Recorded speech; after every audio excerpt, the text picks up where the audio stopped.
Benvenuti a tutti a questo forum dedicato all'ecosistema delle terre alte. Giusto due informazioni tecniche prima di dare il via al forum vero e proprio. Questo forum è in modalità webinar, quindi i partecipanti, gli spettatori non hanno l'audio e il video attivato, ma possono interagire utilizzando la chat. Quindi potrete porre le domande ai relatori scrivendola direttamente sulle chat. In basso trovate un simbolo di mondo, cliccando potete scegliere la lingua per le traduzioni. Insieme a noi ci sarà Alfredo di Ausatonic, che avrà il compito di rendere graficamente le parole, i contenuti che emergeranno durante il forum. Vedrete l'immagine che ogni tanto apparirà sui vostri schermi. Lascio subito la parola a Lindsay Hook della FAO, della Mountain Partnership, che sarà la moderatrice del forum. A te la parola, Lindsay, grazie. Thank you, Mauro. Good morning, good evening, good afternoon to everyone, wherever you may be in the world. Welcome to this fantastic event on mountains globally. My name is Lindsay Hook. I am from the Mountain Partnership at the Food and Agricultural Organization of the United Nations, and I'm very happy to welcome you all today. So the first part of this event will be the speaking portion. So without further ado, I would like to introduce our first speaker. So Anita Paul has been working for the last 40 years as a community development professional. After having spearheaded the concept of empowering women in dairy co-ops, she moved to live and work with the mountain communities and co-founded the Pan-Himalayan Grassroots Development Foundation in the Indian Himalayan region. Anita has also been the founder chairperson of a woman-owned farmer producers organization in the IHR, engaging in promoting pro-poor enterprises. Grassroots is an active member of the Mountain Partnership Secretariat at FAO. She is also a board member representing South Asia at the International Association of Community Development, which is the only global network of community development professionals. Anita, please, over to you. Good morning to all friends and colleagues. It's really a pleasure to get this invitation to speak at this virtual session of Terra Madre. I hope by next year we are back to our old ways of getting together, which is always such a joy to attend one of these Terra Madre sessions, which is full of energy. So today I'm speaking on behalf of the Indian Himalayan region, which is like, if the Andes is the longest, then IHR, as we call it in short, is the highest. And it almost forms 16% of our country's land area. And it's host to about 4% of our country's population. But what's very interesting is it has 70% of the biodiversity, and it's also probably the world's largest water reservoir. So which means that what we do in the Indian mountains, in our Himalayas, has impacts downstream, which is almost over 300 million people get impacted and day to day. So then why I putting this background is then what we do to our mountains has impacts life in our country. So until recently, when I say until recently, at least the communities that we work in with, up to 1980, or close to that, people were experiencing, like we call them as subsistence farmers, who had kind of leading self-sufficient lifestyles. But since then, climate change and also the environmental degradation has impacted the lifestyle immensely, which is kind of leading people to look at migrating outside of the mountains to look for livelihood opportunities, which means that feminization of hill agriculture is on the increase, and the drudgery for our women and children in just kind of getting their daily requirements of water and energy just to lead their lives is also increasing day to day. So, and it's also a fact, but what is a saving grace is like majority of the farmers are small and marginal farmers. And there was a very interesting fact that was put out by FAO that 75% of the global food basket is actually produced by these small and marginal farmers, who are actually also the custodians of heirloom seeds, and they carry on with the traditional practices, which in today's world has again coming back into significance, because with this COVID-19 situation, we find that local foods, safe foods, responsible production processes, they've all come center stage once again as a topic of conversation. Just to tell you, our communities, they grow 12 grains annually on the same piece of land, and this tradition is called Bara Anaja. Bara means 12, Anaj means grain, and this is in addition to the fruits and vegetables that you would normally have. And this practice is now being appreciated by everybody, because it does bring in resiliency and also adds to the food and nutritional security, not just of the producers, but also the consumers that we deal with. We at Grassroots, we started Grassroots in 1992, and our aim was to improve the quality of life for our communities.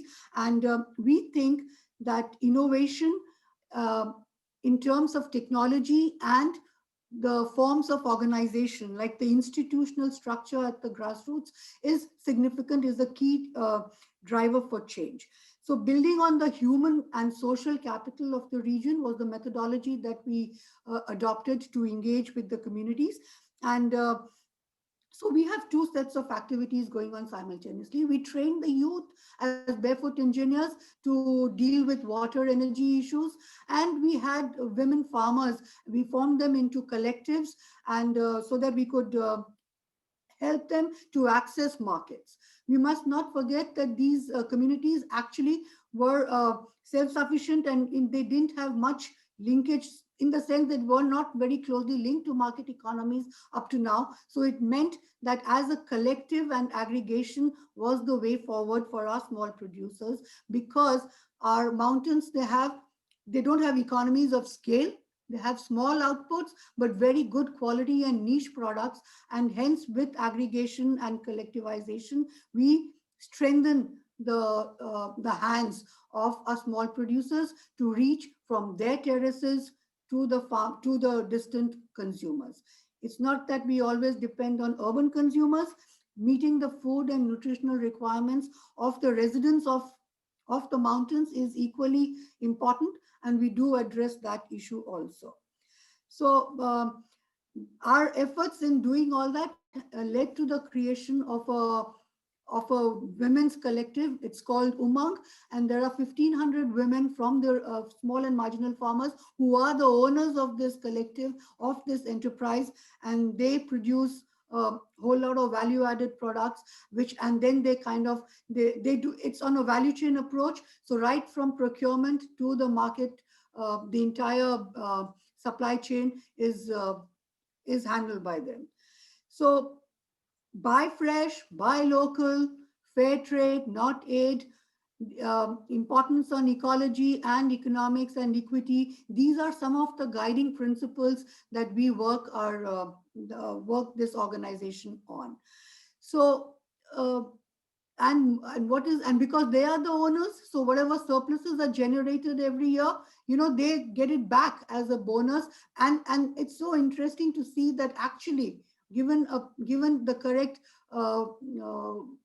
environment, these small producers can engage with the urban markets. Grassroots, as I think Lindsay introduced, we are an active member of Mountain Partnership. And actually, it was in one of the Terra Madre sessions where we were all invited to, that we started a dialogue whether we should get together, the mountains of the world could get together and come under one kind of umbrella, so that we could bring focus on mountain ecosystems globally and also develop value chains, so that the mountain producers and the produce has comes center stage in the consumer's mind. So this whole initiative started in 2015, and I must say that we, with the help of this whole partnership, we have been able to increase producers' incomes and also drive home the point that mountains matter for everyone. So that, along with our policy makers and generally even our consumers, and that it is definitely assisting us. So I think, going forward, there is a change in consumer behavior also. People are respecting responsible production systems. They are kind of more interested in artisanal produce, and no better than Slow Food Movement, who actually gave voice to this whole so-called counterculture kind of thing, where the artisan and the artisanal produce, the fact that small can also be beautiful, has come center stage. And I think that is the future, because our farmer producers and what they produce is also today termed as smart food, and that smart food has a role to play in, I think, globally in all economies. I will end here, and thank you for giving me this opportunity. I hope I didn't exceed my time. Thank you so much, Anita, for those fantastic points. It is absolutely crucial that mountains are protected and respected, because they do not just affect the people living in mountains, but, as you said, Anita, also everyone downstream, which is pretty much all of us. Another great point that you made is the key role that women play in all of this mountain conservation for the local cultures, the local products. And it's really important to consider that consumer decisions matter, and consumer decisions can change the demand, which can create more sustainable systems. So thank you very much, Anita. On to our next speaker, we have Lamen Gonay. He's from the Philippines and is the spokesperson of the Slow Food community for the preservation of local tradition, indigenous knowledge, of food inheritance in Pasil, Kalinga, which is a part of the indigenous Terra Madre network.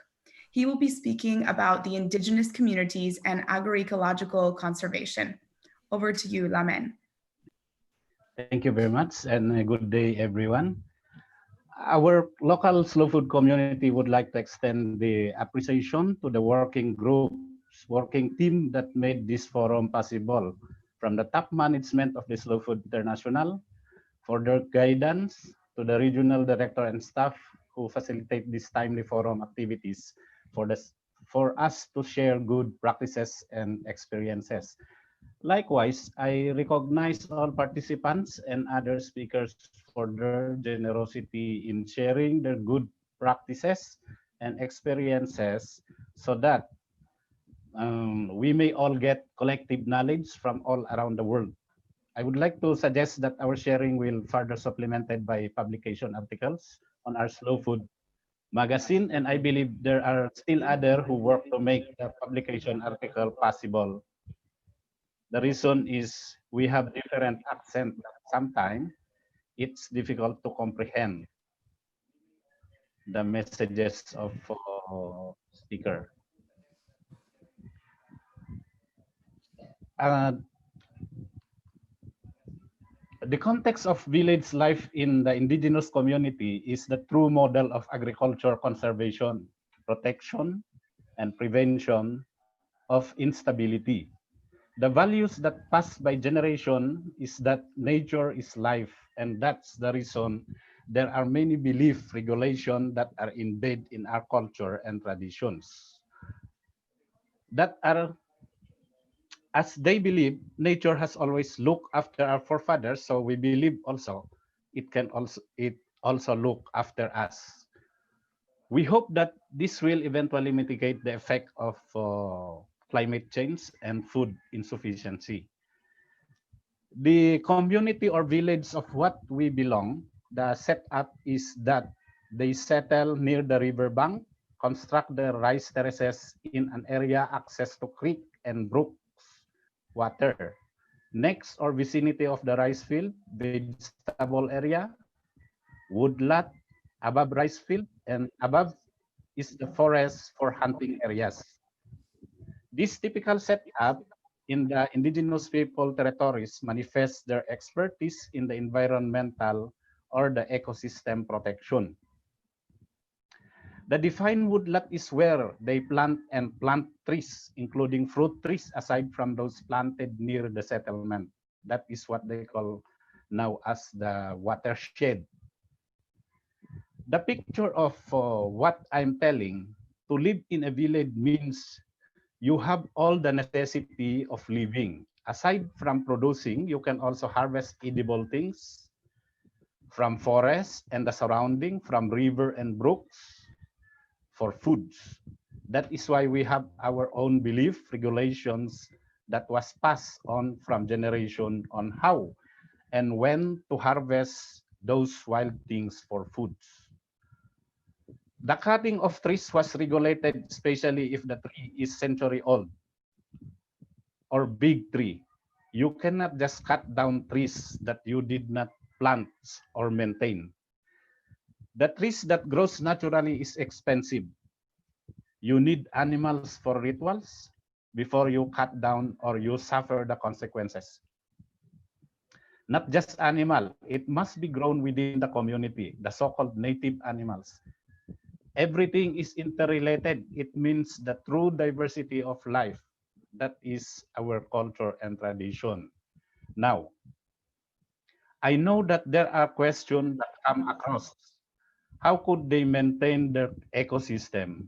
How could they protect the territory despite the advancement of government infrastructure and social development?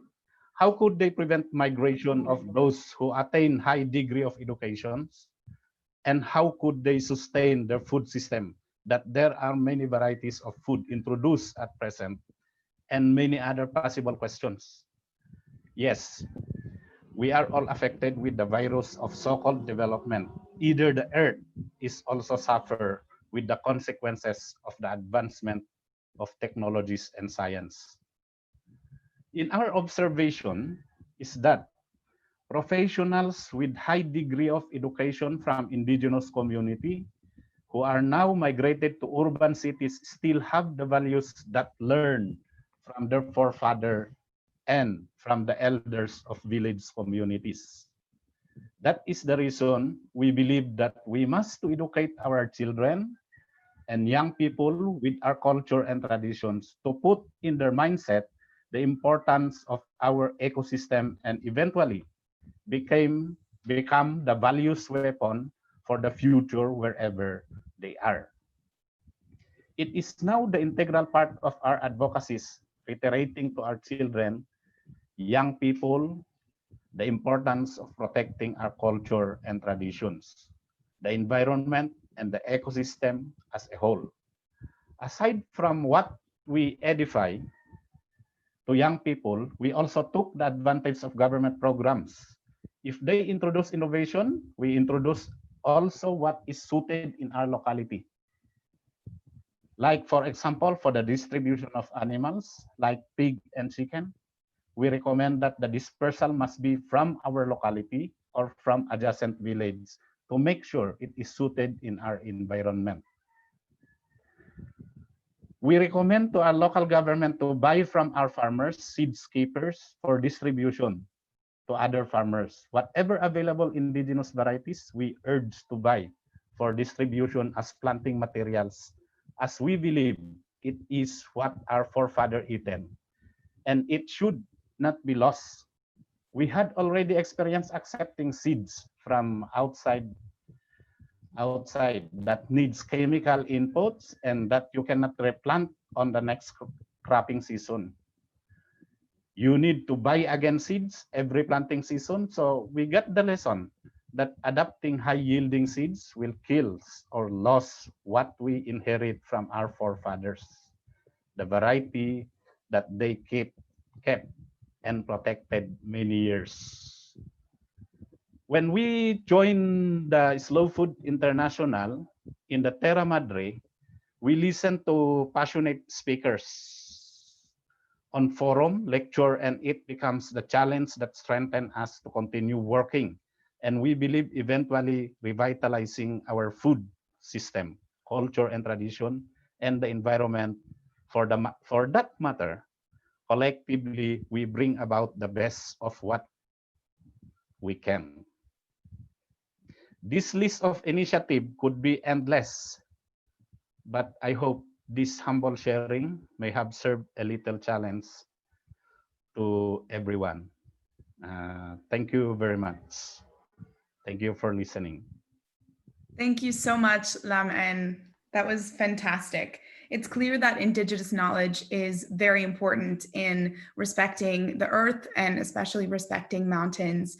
I know that we have a lot to learn from them, and definitely one of those things is to make sure that we are using local varieties and local breeds of animals to keep doing what our forefathers taught us. I think that was a great point. Thank you very much. On to our next speaker, we have Kresse. He's from Austria and is the head of the Canton Werburg, where he is responsible for the successful tourism development of Carinthia. He is also the co-initiator and driving force behind the Slow Food Canton Association. He will be speaking about those projects in Carinthia. Please, over to you, Christian. Yes, Wami, good morning from Austria, welcome. Yes, as you heard it, Carinthia is the smallest destination in Austria, in the south to the border to Italy and Slovenia. And yeah, we are expecting to get today the first snow. It's the first day when it's a little bit colder, so it's a perfect day for having meeting with Slow Food. Unfortunately, all we know, we are not can go this year to the Terra Madre. For us, it would be normally a fantastic time because, 2 years ago, we presented our project with Slow Food Travel, how we had the development the last 4 years in Carinthia. And as we have seen what we can reach with this idea, to present the idea to have travel programs to Slow Food, we see we can reach a high community of people which are coming as tourists all over the world to Carinthia and to understand our common idea of Slow Food. And in this time, we saw more and more that, we have more than 3 billion tourists every year which coming to our destination. And the idea from our side was, okay, we have restaurants, we have producers which want to work more and more under the philosophy of Slow Food. We saw more and more people which also live in Carinthia want to be a part of this idea. And I think all over the world we have the same problem.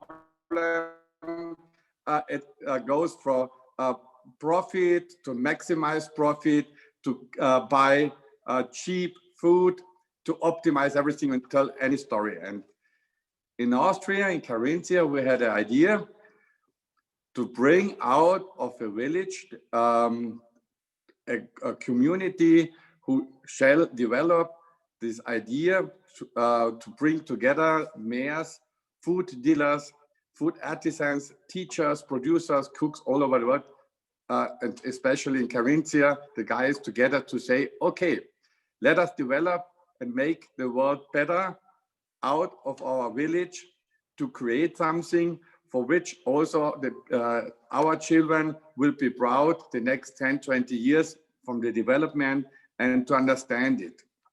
And so we thought, okay, we make this major project for Slow Food International to work in a 1-year development to create the idea of Slow Food Village. So what we made this last year, we said, okay, we want to have some slow food villages. And the first idea was to create a slow food community. It is a local group in the village which is willing to move things.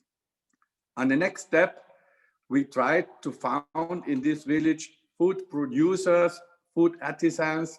They're producing according to the philosophy of slow food and to bring them together.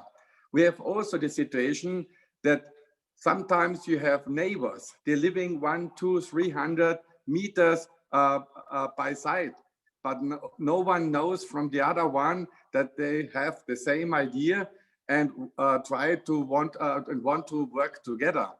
And at the beginning, it's very important to talk, to meet them and to say, hey, I think it could be that we have the same idea, the same philosophy.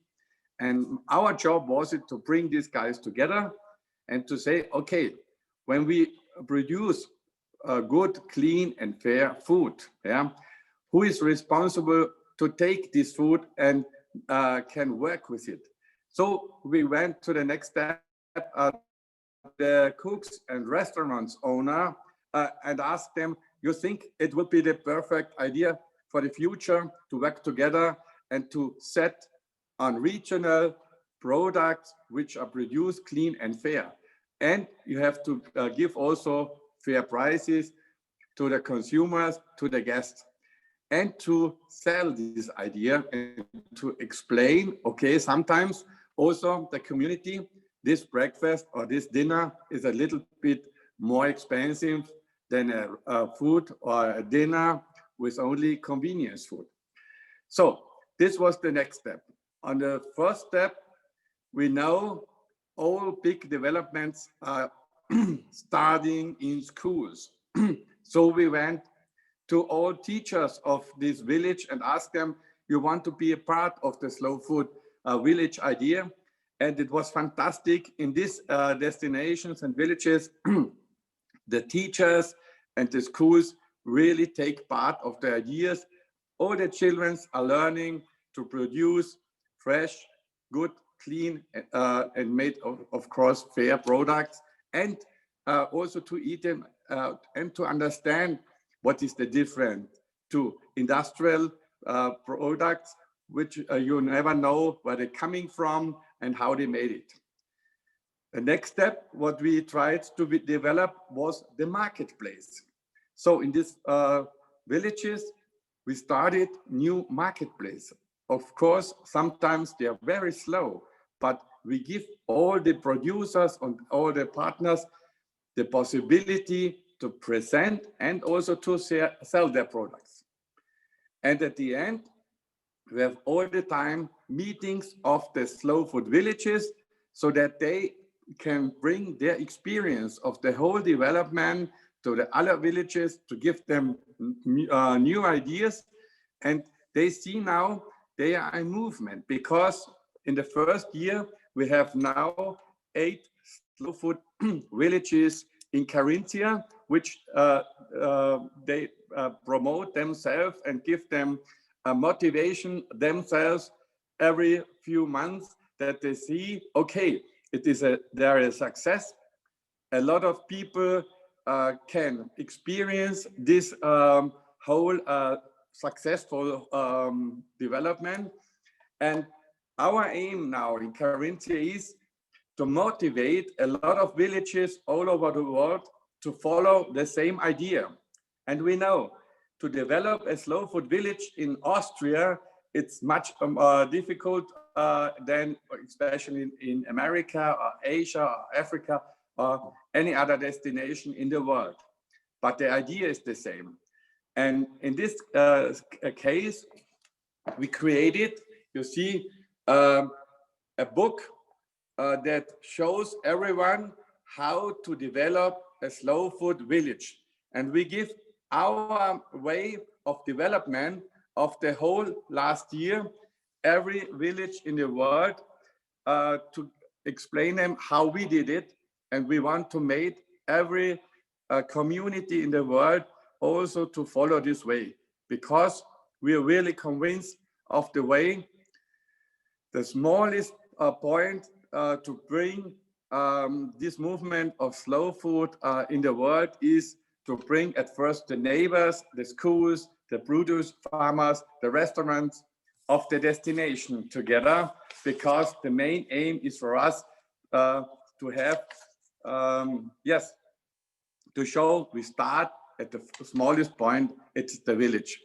And in this case, I'm hope that we can come back in 2 years to the Terra Madre and to present you the next steps of our development with the slow food villages. Thank you very much and have all a wonderful and fine day. Thank you so much, Christian. That was a fantastic intervention. I really appreciate the idea of connecting neighbors over something that they're both thinking of, and through food, which is something that we can all relate to, of course, and that a lot of people definitely love. I also agree that it's a fantastic way to create a project that can be replicated in many different destinations. So thank you for that. Just a quick reminder to the audience, we will be having a question and answer session for the speakers at the end. So please start writing your questions for any speaker in the chat, and we will try and answer as many as possible at the end.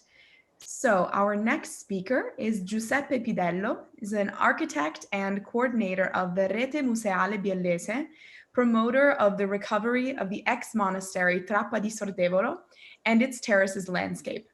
Trappa di Sordevolo today is a guest house and restaurant based on local products and educational pole of the Valle Elvo.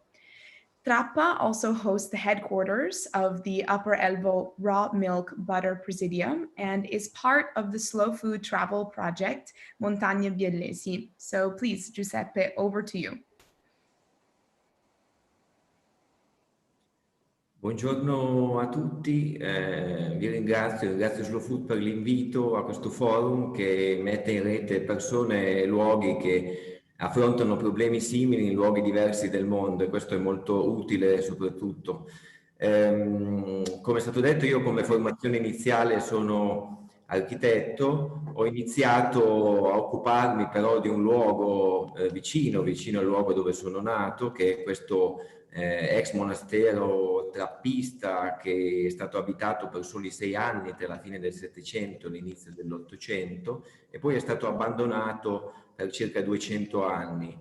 Abbiamo iniziato con un'associazione di volontariato più di 20 anni fa a occuparci di questo luogo attraverso un progetto di ecomuseo, che è un progetto di sviluppo locale che coinvolge gli abitanti e i residenti nella riscoperta del proprio patrimonio, del patrimonio materiale e immateriale del proprio territorio, del proprio paesaggio, con l'obiettivo di rimetterlo in gioco in una prospettiva di sviluppo locale sostenibile e responsabile, che coinvolge direttamente le persone, gli abitanti, che attraverso questo progetto recuperano anche delle competenze per occuparsi direttamente dei luoghi vicini. E quindi attraverso l'ecomuseo abbiamo anche iniziato a occuparci della conservazione e anche della riscoperta dell'agricoltura di montagna nel 2003, dando formazione ad una comunità del cibo di Slow Food che coinvolgeva e coinvolge i piccoli produttori di formaggi a latte crudo dell'Alto Elvo, che è la zona e la valle in cui si trova questo monastero. e 10 anni dopo, nel 2013, è nato il presidio appunto del burro al latte crudo dell'Alto Elvo, che ha sede alla Trappa, al monastero, e che è stato importante perché ha consentito, valorizzando il burro, di mantenere una filiera che si andava perdendo di 3 prodotti caseari: il burro, la toma successiva, che è una toma magra, e le ricotte.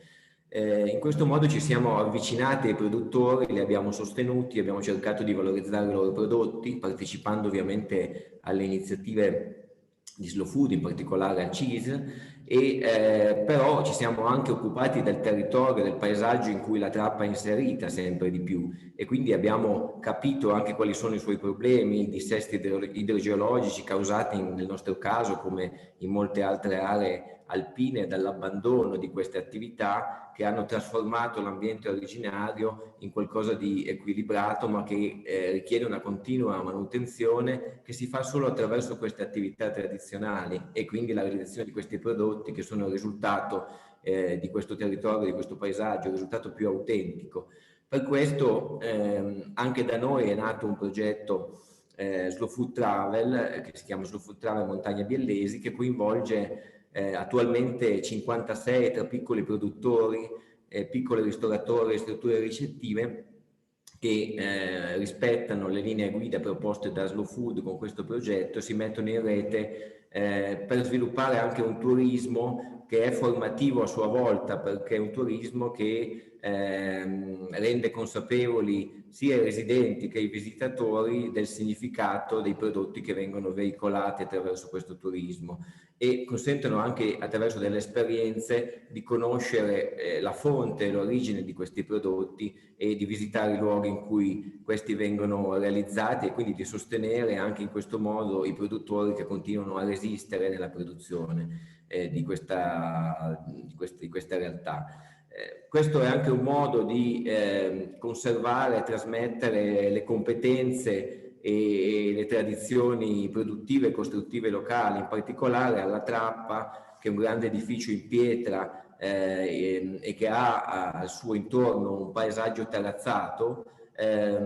Questo è importante perché la manutenzione dei terrazzamenti, quindi della struttura anche in pietra, no? Con la pietra locale evidentemente, è fondamentale non solo per il dissesto idrogeologico, per evitare dissesti idrogeologici, ma anche per coltivare di nuovo questi terrazzamenti e rendere autonoma una comunità che non è più una comunità di monaci, ma è una comunità di persone che si riconoscono in un bene comune e ritornano ad abitarlo. Per questo la Trappa via via ha assunto delle funzioni che sono quelle di ristorazione, di foresteria, che hanno fatto diventare un luogo di nuovo abitato. Organizziamo tutti gli anni dei corsi di formazione per le scuole, per gli abitanti, per chiunque voglia partecipare, per la ricostruzione dei mura secco, e lo facciamo in collaborazione con l'Alleanza Mondiale per i Paesaggi Terrazzati, che è una rete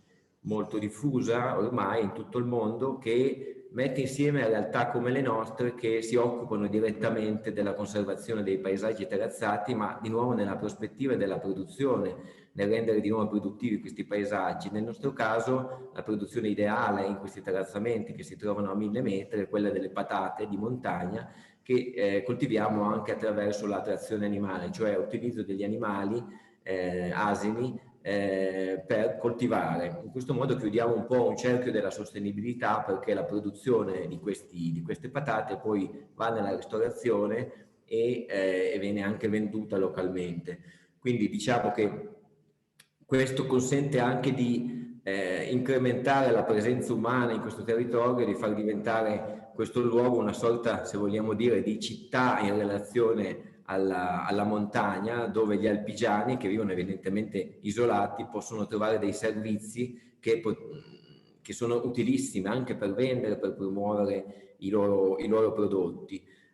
Attualmente stiamo pensando a un progetto dal titolo La scuola senza pareti, che è un progetto in qualche modo che vuole mettere al centro la formazione, ma la formazione nel territorio. Non è una scuola che si fa in aula, le aule sono gli alpeggi, sono i castagneti abbandonati da recuperare, sono i paesaggi terrazzati da mantenere, di nuovo da coltivare, ed è rivolta alle scuole, come facciamo ormai da molti anni come l'ecomuseo, ma è rivolta anche ai piccoli produttori che hanno delle realtà economiche che semplicemente facendo il loro lavoro possono diventare dei formatori per altri giovani che si avvicinano, anche attraverso la rete woofing alla quale aderiamo. Ci sono dei ragazzi che arrivano, vivono alla trappa e lavorano non solo alla trappa, danno una mano non solo alla trappa ma anche per esempio agli alpeggi che stanno intorno. In questo modo si crea anche una fiducia tra le persone e gli abitanti e si crea una nuova comunità che è quella che in passato consentiva a tutti in qualsiasi territorio, in qualsiasi parte del mondo di vivere delle risorse locali e anche di capire quali sono i limiti e le potenzialità di ogni territorio. E questo alla fine è alla base della sostenibilità.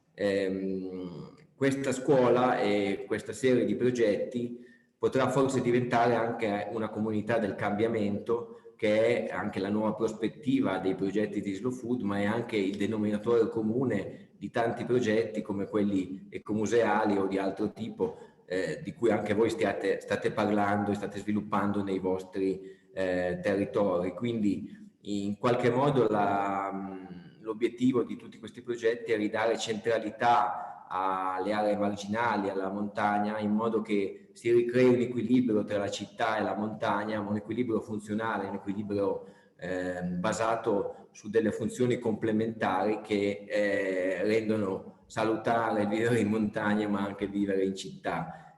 Bisogna ristabilire un equilibrio tra questi due poli, perché altrimenti la città diventa, come sappiamo, sempre di più una macchina che consuma tutte le risorse di un territorio e alla fine lo fa anche morire, oltre che spopolarlo, come è successo da molti anni. Attraverso queste attività noi vogliamo che la montagna ritorni a essere abitata e per farlo bisogna recuperare queste competenze dell'abitare che si recuperano anche direttamente attraverso una sorta di riabilitazione attraverso la quale ognuno di noi deve passare e mettere anche in gioco le proprie formazioni, le proprie competenze per un bene comune. Thank you so much, Giuseppe, for this wonderful explanation of these projects you're doing. I think it's really fantastic that you support locals while also providing them with some new skills and passing those on to the people who come to visit. And thank you very much for that. So our next speaker is Jamal Al-Hussein, who's from Morocco and is the founder of Migration and Development organization, as well as spokesperson for the slow food community for the traditional agriculture and cuisine of Sirwa Mountain. He will be speaking about the returning demand for traditional food products from mountains. Please, Jamal, over to you.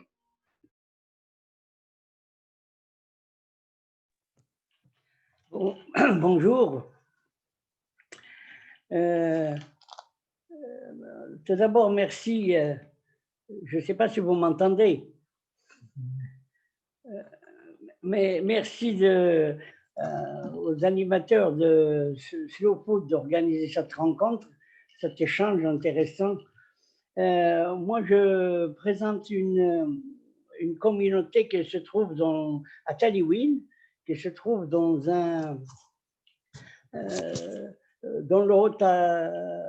le Moyen Atlas, c'est-à-dire à Sirwa, le sommet de Sirwa, 3700 mètres d'altitude.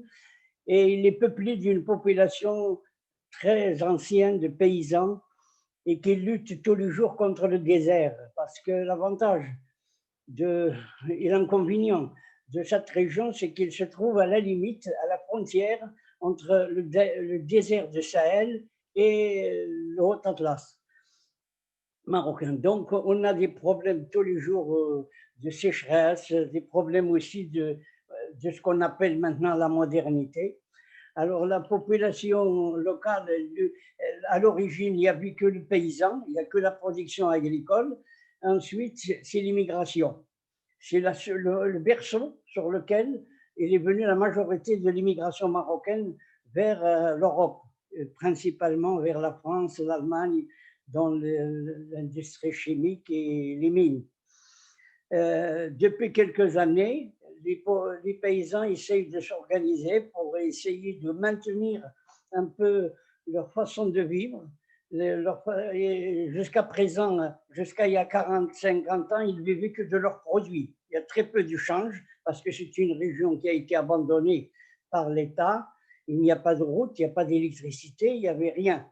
Et depuis une cinquantaine d'années, il y a un développement qui se fait, mais il se fait au détriment des traditions. Et surtout, le départ massif de l'immigration et qui revient avec ce qu'ils ont vu ailleurs, c'est-à-dire ils ont ramené avec eux les problèmes, la consommation, ils ramènent un peu d'argent, bien sûr, mais avec ça, ils ont introduit tout ce qui c'est la commercialisation. Ils ont rendu un peu dépendant la population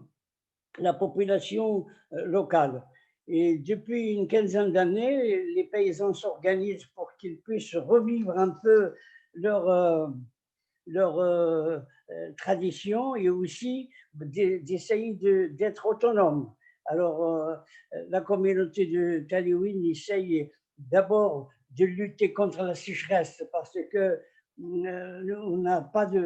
on a une pluie, une ou deux pluies par an, tous les 2 ans. Il n'y en a pas beaucoup qui tombent. Et à chaque fois que la pluie arrive, il arrive très violemment et il détruit toutes les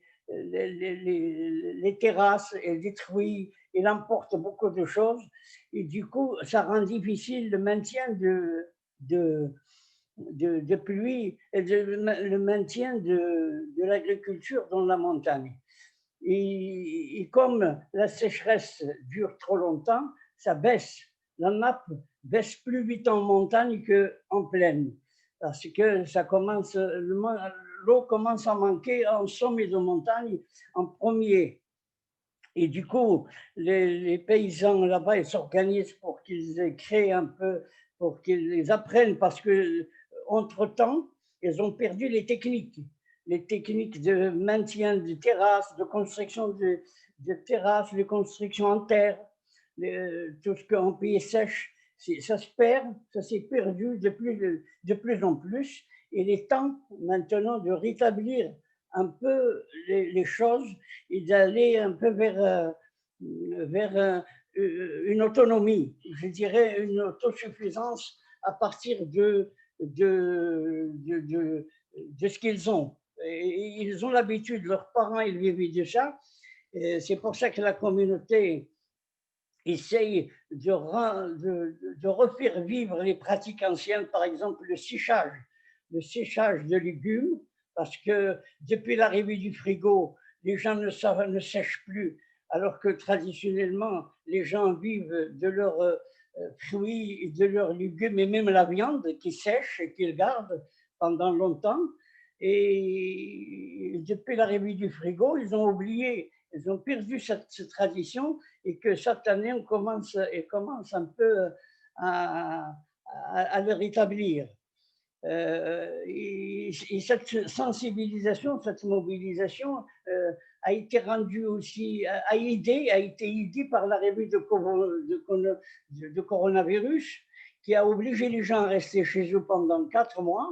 Et du coup, il y a moins de relations avec le marché extérieur, et du coup, les gens vivent de ce qu'ils ont. Et donc, ils ont compris, à travers cet événement de Corona qui était négatif, mais qui est positif dans d'autres points, c'est-à-dire ça a montré aux gens que tôt ou tard, ils ne peuvent compter que sur eux-mêmes. Donc, il faudrait qu'ils soient autosuffisants en nourriture et en alimentation. Et du coup, ça nous a aidé pour que les paysans de Taliwin commencent un cycle. Mais on a besoin de beaucoup de formation parce que les gens ont perdu les habitudes. Les jeunes commencent à peine à comprendre, mais sans avoir la technique. Donc, c'est pour ça que les échanges comme cela est très, très, très important. C'est ce qu'il y a mieux à faire. Et nous souhaitons d'ailleurs que des échanges physiques soient faits entre les expériences qui se déroulent dans d'autres pays du monde et nous. Parce que les paysans, vous savez, ils ne croient que ce qu'ils voient. Donc, c'est quand il y a des gens qui voient les expériences réussies ailleurs et font pareil. Et donc, on aimerait que ces populations puissent être soutenues pour qu'elles puissent d'abord maintenir leur sol, se tenir en montagne, c'est-à-dire avoir les possibilités d'accéder à l'eau, comment préserver, inventer des techniques nouvelles pour conserver la matière importante qui est l'eau, c'est-à-dire avec le changement climatique, avec les problèmes qui se posent maintenant avec le réchauffement climatique, la montagne souffre beaucoup, surtout dans cette zone qui est proche du désert. Il n'y a plus de possibilité il faut inventer une nouvelle possibilité de conserver de l'eau, soit des stockages de l'eau dans au sous-sol, créer des notria, soit parce que les sources tarissent de plus en plus. Alors, je ne sais pas si je n'ai pas dépassé mon temps, mais je pense que je répondrai aux questions éventuellement s'il y en a. Thank you very much, Jamal, for this interesting speech. It's fascinating to hear about the food traditions and how they're changing and how people want to actually start appreciating them again and preserving food how our ancestors did. And it's also great to hear more about dryland mountains, which I feel are not as talked about as other mountains. So that's great.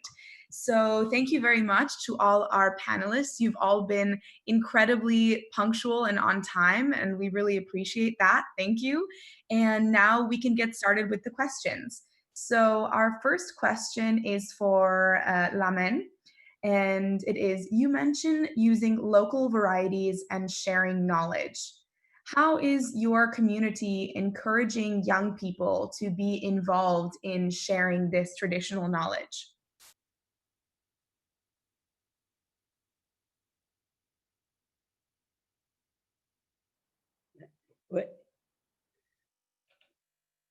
Lamen, you have to unmute your microphone. Thank you. As I have said a while ago, that we reiterating to our young people that the importance of our ecosystem, and most especially those indigenous varieties, we reiterated to young people that those varieties are protected many years from our ancestors, and now the government is introducing more varieties that are high yielding, but we always create or organize an activities for young people to introduce those getting lost varieties of foods or rice. That is what we are doing to young people. And they involve also in marketing. Like, for example, we process those excess of production for market. Then most of the young people involved in this marketing of our special varieties of rice. That answered the question. Okay. Thank you very much for that answer. So now we have a question for Anita. Can you please describe some of the challenges that the farmers have encountered to access markets? Yeah. So thanks, Lindsay. I saw another question from someone. So it is true that people during this COVID-19 crisis, there has been an in-migration again, and there's a significant proportion of people who have come back to their native villages. So it is being viewed as an opportunity in one way, that there are some skill which is coming back. Now, how to channelize those skills and the energy of youth is something that we are all looking at and figuring out how to do that. Now, in terms of what were the challenges when we started off, they were humongous. We focused on single women-headed households, people who were forced to earn a livelihood. They were the bread earners, so to say. So for them, this whole thing, the whole concept of a value chain, along with all what it takes to develop a business, develop their entrepreneurial skill, and access a market which is primarily urban. We are using rural ingredients, but producing for an urban market majorly, not that it is 100% only for urban market, but then that knowledge and skills had to be developed. I think the most important thing is this whole thing of that I am an entrepreneur, and hence I need to know from A to Z and engage in the entire supply chain, was new to them, but can be done. It takes a little bit of time, and it takes some amount of hand-holding, and it is possible. So basically that was a challenge, and also the fact that our terrain, we are very poor on infrastructure, for instance. So I think there was a question on what did you do to change in this time of COVID-19. We realized that all our physical outlets, all our retail partners, everything was shut, which meant that for almost 2 to 3 months, we came to a grinding halt, right? But we needed to sell. And so we realized that we had to go digital. Now, to go digital, we needed to quickly build our skills, come up with our catalogs, and do that, and which we did. And it is very heartening to say that despite all the challenges, we are back. We've recovered almost 60% plus of our usual any other year. We are lagging behind, but we are there, and it's heartening to say that we won't sink. In these times where people are folding up, and there is this whole thing of attrition and furlough and stuff like that. See, these kind of options are not available for artisanal, for small producers and all, because we've spent so much of time and energy on building on the capacity, then putting them out on furlough is just no option. So then they had to look at the cash flows, liquidating inventories. So these were some of the challenges that we had, COVID related. And yes, a little bit of work, but yes, we are getting there slowly. I don't know whether I've been able to answer. Thank you, Anita. I think that was a very comprehensive answer. Thank you for that. Before we go to the next question, I would love to see the live drawing again. If you could put that back on air, please. I think we'd like to see that. So now we have a question for both Christian and Giuseppe. Maybe we start with Christian. What have been the biggest challenges creating slow food tourism projects in your communities? That would be a very long answer to this question. Normally, yeah, it's different.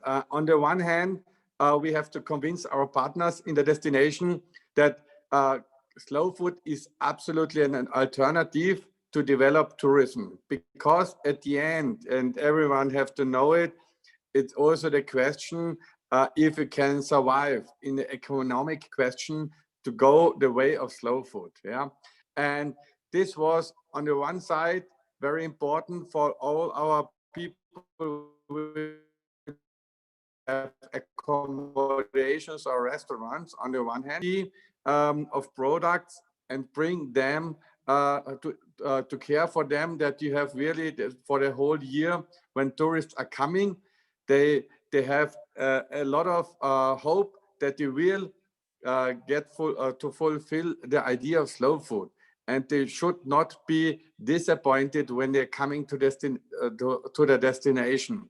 So there are so many questions in this case, and for us it's normally the same thing in all projects what we develop.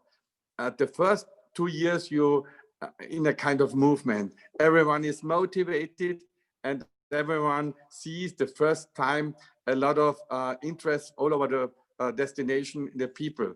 But at the end, in the third, fourth, and fifth year, it must be a self-working process of the people, that it's not necessary for us to put too much energy and involvement in this thing. And when you reach this time for 5 years, we see it with the slow food travel destination in Carinthia. It's running from alone. The people understand, okay, it's the way of the future. The people understand, okay, it's the way how they can create the next few years and to develop the destination tourism. And more tourists and travelers are coming from all over the world. Then you can say, okay, we have reached the way. But it needs a few years, of course. You have no quick wins in this development. And at least, yeah, at the beginning, you have to put a lot of used ways away and go on a new way. And in this time, yeah, they need a lot of support. We put it from our office, from the tourism office of Carinthia. And I think it was one of the prime, secret successes, what we made in the last few years to bring it to a good and a standalone movement. Thank you very much, Christian, for that very nice answer. Unfortunately, we do have to finish things up. I apologize, we don't have time for any other questions, but thank you everyone for being here today and just taking part in the movement toward conserving mountains. And mountains really do matter for not only the people living there, but also the people downstream. Definitely try and support mountain products when you can. Make sure that you're buying fair trade, sustainable, local whenever is possible. And remember that your consumer decisions really can make a difference. And it's a very important way to make change in value chains and food systems. And I think those are some of the key points that we got out of today's event. So thank you very much, everyone, and have a great rest of your day, morning, evening, or whatever it is where you are.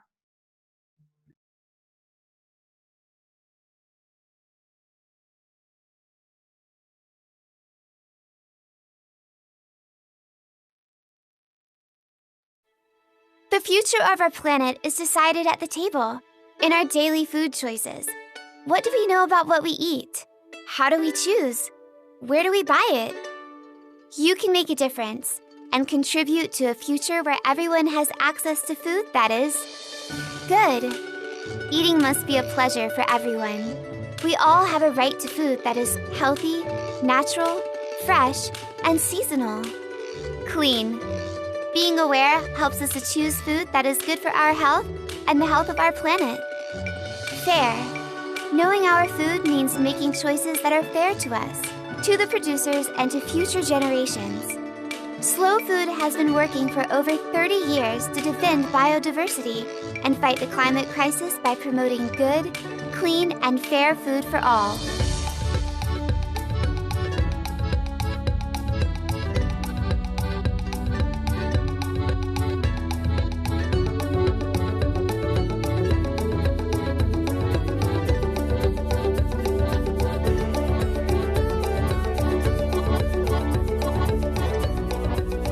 Support Slow Food. Let's act together for the common good. Go to donate.slowfood.com/en and follow us at terramadreselunadelgusta.com.